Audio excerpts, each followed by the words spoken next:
প্রিয় ভাইরা, আল্লাহর হাবিব বলেন, যারা 4টা গুনাহ করবে তাদের দোয়া কখনো কবুল হবে না। নাম্বার 1, যারা হারাম উপার্জন করবে।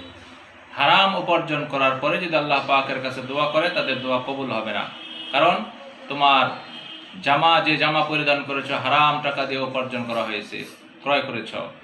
তোমার রিজিক হারাম, তোমার পোশাক হারাম, তোমার থাকার জায়গা হারাম, সব কিছু হারাম উপার্জন থেকে করেছো, যার কারণে তোমার দোয়া কবুল হবে না। নাম্বার 2, যারা জিনাহ করে তাদের দোয়া আল্লাহ পাকের দরবারে কখনো কবুল হবে না। নাম্বার 3, যারা শিরিক করে, ইন্না শিরকা লা যুলমুন আযীম।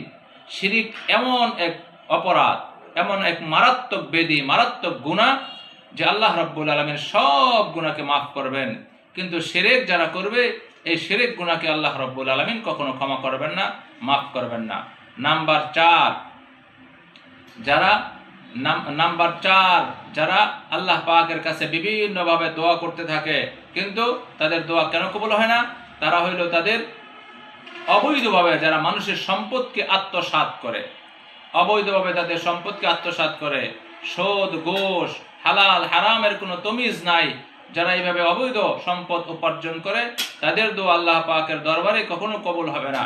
এই জন্য আমরা আল্লাহ পাকের কাছে তওবা করি, আল্লাহ পাকের কাছে দোয়া করি, আল্লাহ তাআলা যেন আমাদেরকে এই 4 ধরনের গুনাহ থেকে হেফাজত করেন।